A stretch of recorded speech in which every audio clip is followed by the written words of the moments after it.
Get out of here, you worthless idiot. With that, my classmate Chris poured a glass of wine on my clothes.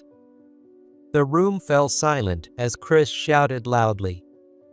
Ashley, my beautiful secretary, quickly tried to wipe my jacket, but the stain had already set in. The pleasant atmosphere changed abruptly, and the room started buzzing. Ashley, angrier than I was, glared at Chris and asked me, David, should we fire him? What? Chris looked surprised at Ashley's sudden words. We don't need to fire him, but we will stop doing business with his company. As I said this, Kevin, the president, hurriedly apologized. Seeing this, Chris realized my position. My name is David, and I live with my mom, who will turn 70 this year. Now, I can provide her with a more comfortable life, but we used to live in poverty. After my dad passed away, our life became difficult. My mom worked both day and night to support the household. Because of that, I often stayed home alone, but sometimes my uncle Michael, my mom's brother, would come to visit. Michael was very kind and often brought me treats. Thanks to him, I didn't feel lonely. Over time, I began to see Michael as a father figure. I'm naturally shy and had trouble making my friends at school. As a result, I spent a lot of time alone. I always loved reading, so I spent time at the library. Maybe because of that, I was always at the top of my class. However, making friends was still difficult for me. Honestly, it was partly because of my personality, but also because of the bullying from my classmate, Chris. Back then, my classmate Chris always picked on me, seemingly because he disliked me. He was very active and athletic, often seen as a leader, and many people were afraid of him. I lived in fear of him too. Chris had a very loud voice and spoke harshly. I was very sensitive to criticism, and just being spoken to by him made me tremble. Even when I did nothing wrong, I was scared to go to school. But thinking of my mom working so hard, I couldn't skip school. I didn't want to worry my mom. It's your fault the ball went so far. Go get it. Sorry, I got it. Physical education was very tough for me because I wasn't athletic. But despite that, Chris always bullied me. I especially struggled with team sports. Knowing this, Chris would deliberately throw the ball at me. And when I couldn't catch it, he would blame me. Every time we had physical education, Chris harassed me. David, it's your fault the class is being held up. Sorry, I just can't catch it. Because of this, my classmates always whispered about me. No one defended me. They were all too scared to stand up to Chris. Chris's behavior towards me escalated even further after that. I often got criticized for unreasonable things. But none of my classmates wanted to be targeted by Chris, so they all pretended not to see it. I had to endure Chris's behavior alone. Chris, being selfish and egocentric, became even more influential in high school. We were in the same class in high school, and he gathered a group of friends and continued to bully me. Being poor, I couldn't afford new clothes, so I wore hand-me-down uniforms, and he mocked me for that. You're wearing a dirty uniform. Don't come near me. I don't want to catch your poverty. That's not true.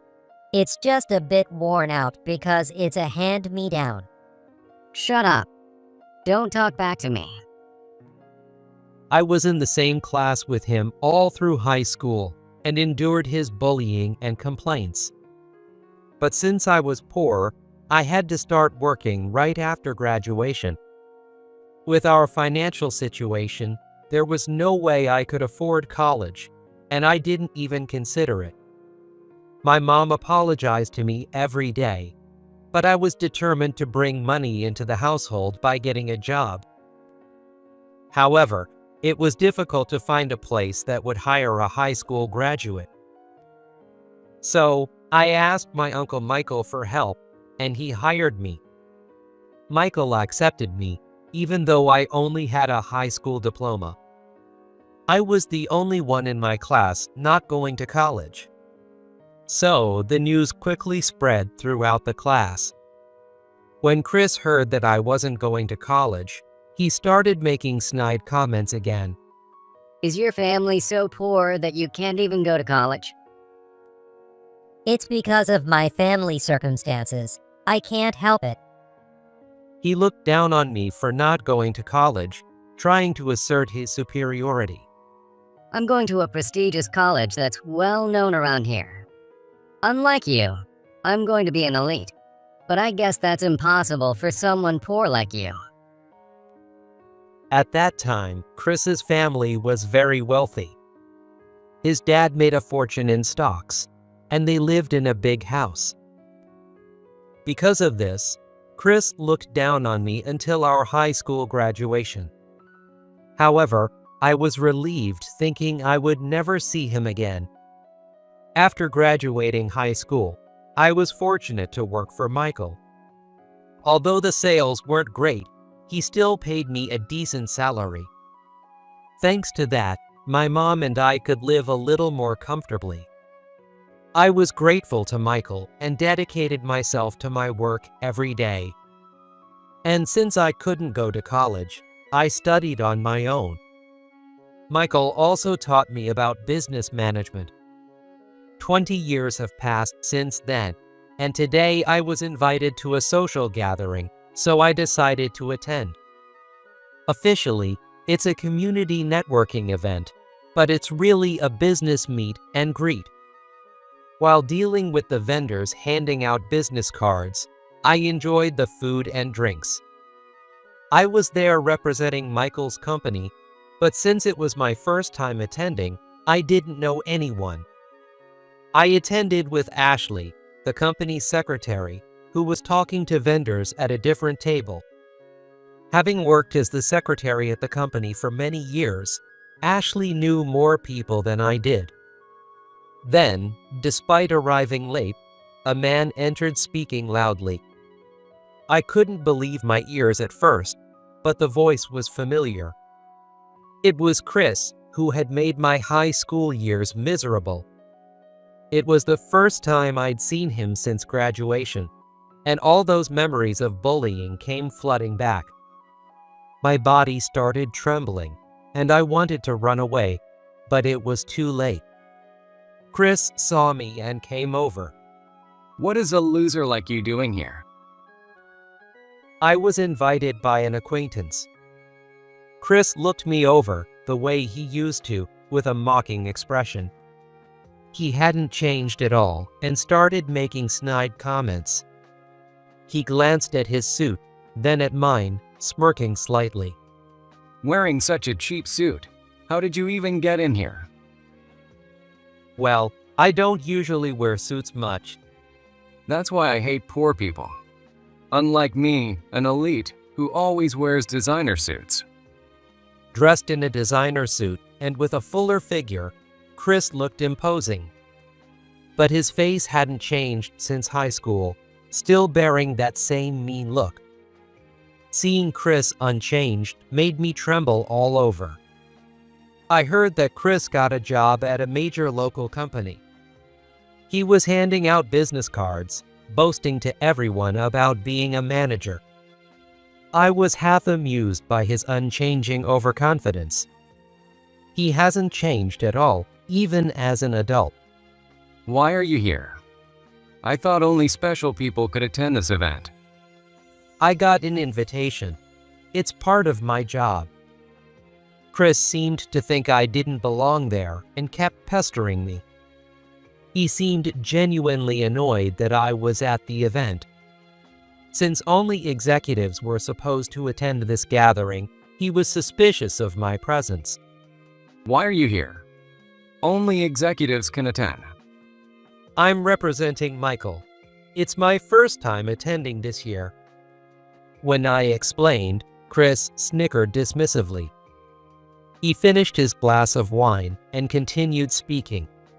You're a small company anyway, right? This event sure has changed, inviting small ones. I don't think it's that small of a company. My company is a major firm, so it's nothing like yours. Chris seemed a bit irritated, unable to accept my presence there. At this elite gathering, he wanted to emphasize our difference in status. He continued to drink and started ranting to the people around him.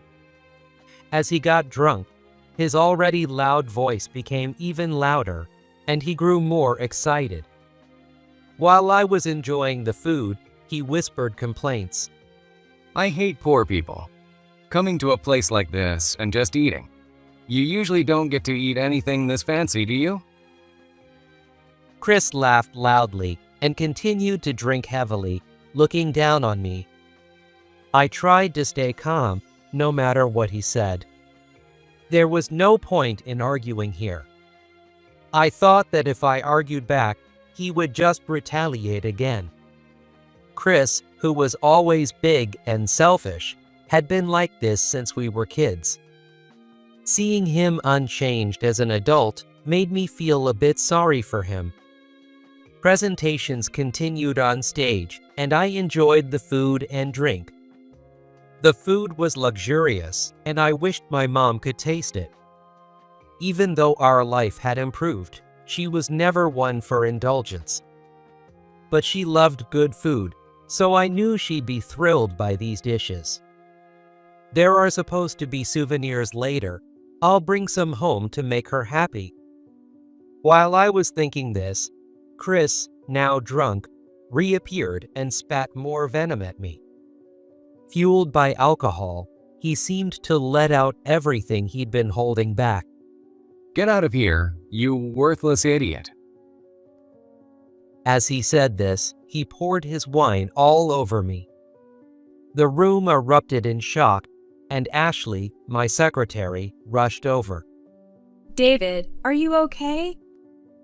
She quickly called for staff and asked for a towel while using her handkerchief to wipe my jacket. But the stain was too large for a handkerchief to clean. Even Ashley's beautiful handkerchief got stained with wine. We need to get this cleaned immediately. Oh no, this stain might not come out. The stain's not coming out. It's okay, Ashley. Thank you. She took off my jacket and tried desperately to remove the stain, but it wouldn't budge. The staff said they would arrange for cleaning and took my jacket away. I thought I couldn't wear this jacket anymore, so I gave up. Then Ashley shouted loudly at Chris. You're the one who poured wine on our president, right? Chris, wasn't it? You're the manager at Smith Corporation, correct? Yes, but what about it? Did you just call David the president? What do you mean by that? Chris looked puzzled, not understanding Ashley's question. He couldn't have imagined that I had become the president. Ashley was angrier than I was at Chris for not even apologizing for pouring the wine on me. David, should we fire him? What? Chris still didn't understand what was happening when Ashley said that. He probably didn't realize the gravity of his situation yet. He glared at Ashley and still didn't apologize. Then Kevin, Chris's company president, appeared. He must have heard from his employees about Chris pouring wine on me and rushed over. He hadn't seen what happened and came in a hurry to apologize to me. David, I am deeply sorry for Chris's behavior. Seeing Kevin apologize to me, Chris looked confused. He was baffled that I knew Kevin and that Kevin was apologizing to me. It's been a while, Kevin. I'm sorry for not keeping in touch. Michael took care of Kevin for a long time. Kevin is now the president of a publicly traded company, but his company was in the red back in the day. Despite his own company being in jeopardy, Michael was concerned about Kevin and took care of him. To Kevin, Michael was a special mentor. Michael nurtured the failing company into a top-tier business. I knew how hard Michael had worked. In my youth, I watched his relentless effort. However, when his company finally became renowned, Michael fell ill. As a result, Michael entrusted the company to me, making me the president. However, being a high school graduate and a president subjected me to harsh criticism from the public. Worried about this, Michael kept his name as the official president. That's why only the top executives of the companies directly involved knew that I was the actual president. Afterward, Michael passed away due to his illness, but this secret was kept. I've heard about how much you studied and worked hard.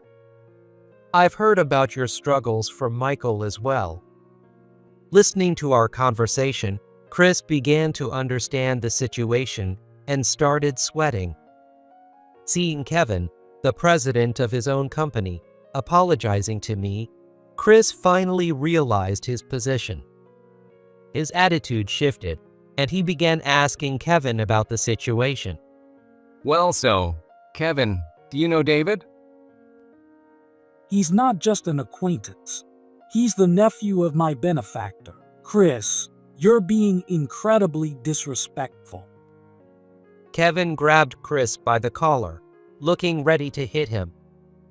I hurried over to Kevin and pulled them apart. No, Kevin, this won't solve anything. David, don't stop me. Chris has done something unforgivable. I tried to calm the agitated Kevin, speaking to him gently. I didn't want Kevin to get hurt because of someone like Chris. Chris, scolded by Kevin, finally seemed to realize the gravity of the situation. Then, Ashley, who had been listening to our conversation, asked me again about Chris's punishment. David, what do you want to do about his punishment? We don't need to fire him, but we will stop doing business with his company. Hearing this, Kevin turned pale and started pleading with me. Please don't do that. Stop apologizing, Kevin. Chris, not knowing what to do, started panicking as Kevin continued to apologize. He probably didn't know about the connection between our companies. We had kept my presidency a secret to maintain this confidentiality. Kevin, please stop apologizing. But our company will go under. I slowly took Kevin's hand. From the beginning, I had no intention of causing trouble for Kevin. I was testing to see if Chris would genuinely change his attitude. Chris, you've made Kevin, your company's president, go through all this. What are you planning to do now? I didn't realize that you, my childhood friend, had become so important. Chris seemed to have adjusted his attitude slightly, but he still didn't look like he wanted to apologize to me. From his expression, it was clear he didn't realize the precariousness of his situation. Chris still didn't fully grasp the gravity of his actions and the damage he had caused.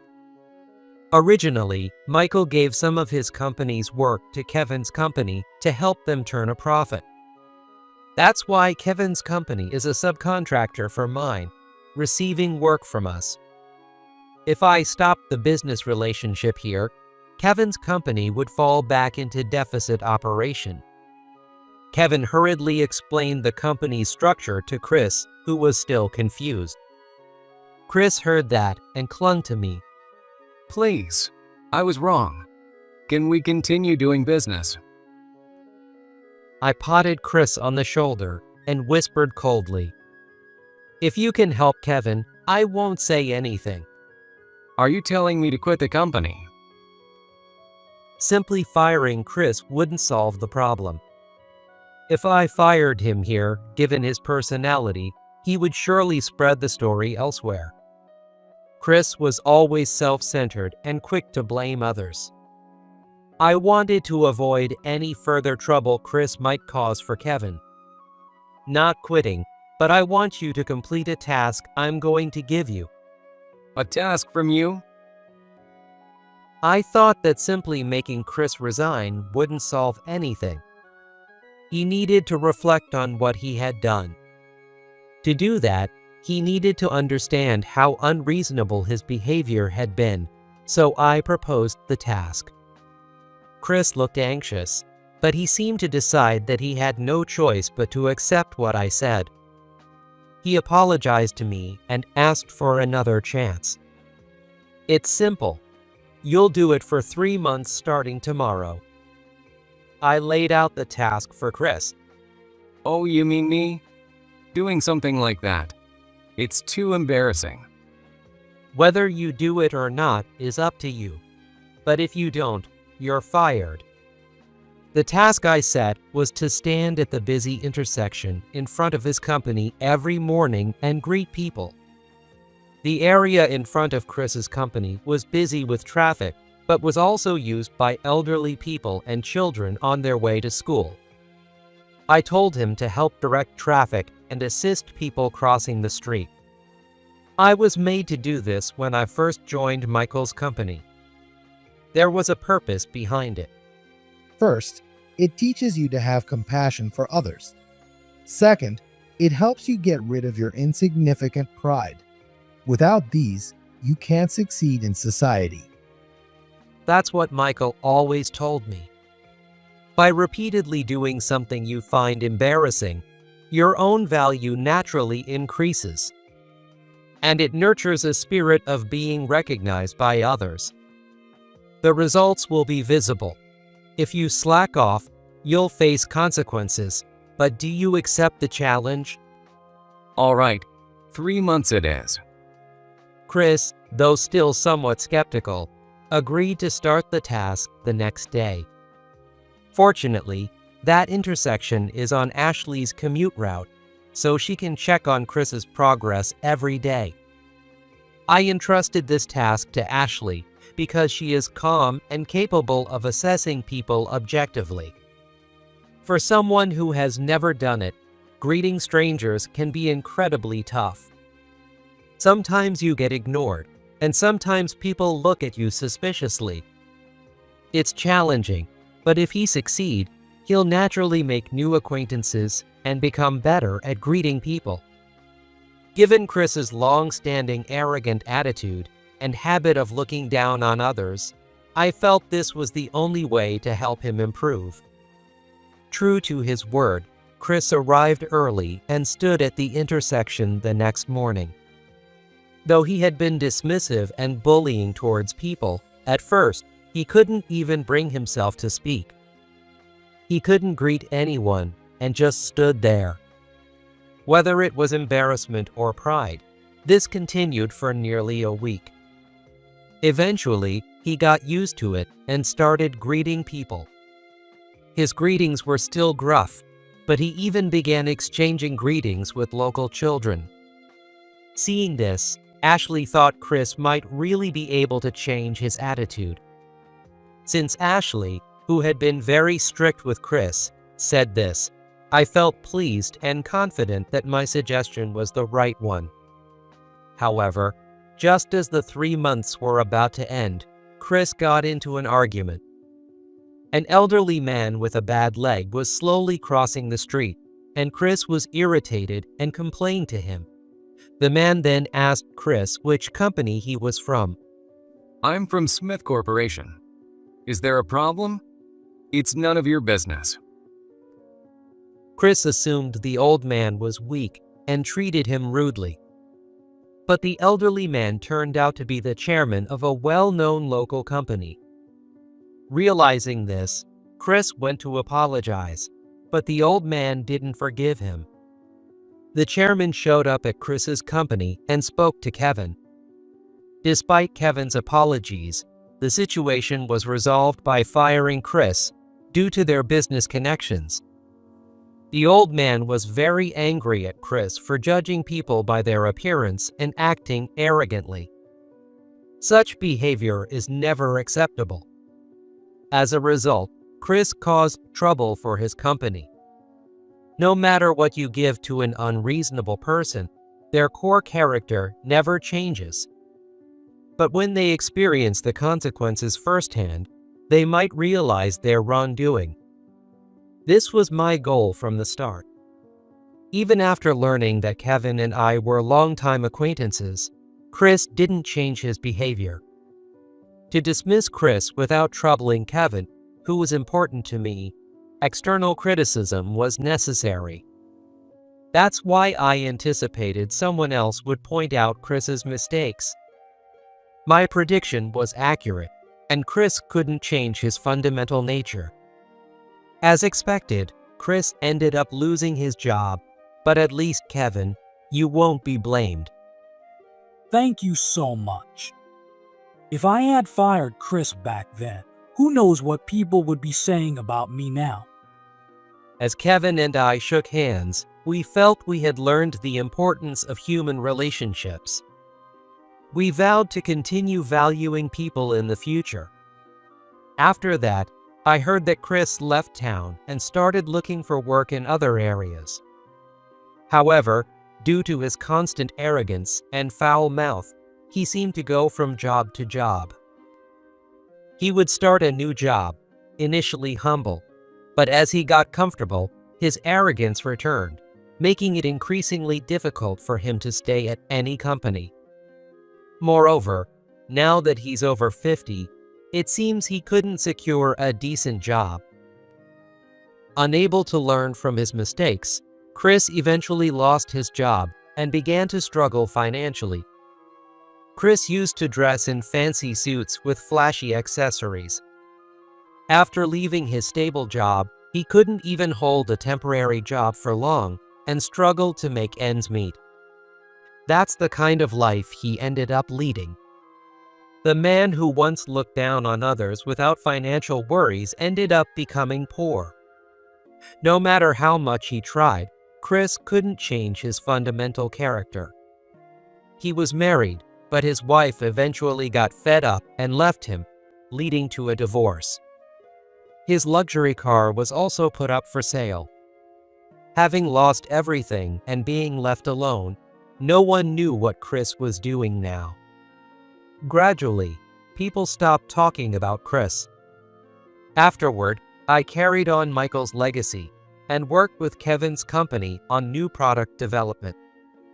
We focused on improving the quality of parts that could be stabilized with even the smallest screws, and successfully developed a new product. This achievement was recognized, leading to an increase in clients and a rise in stock prices.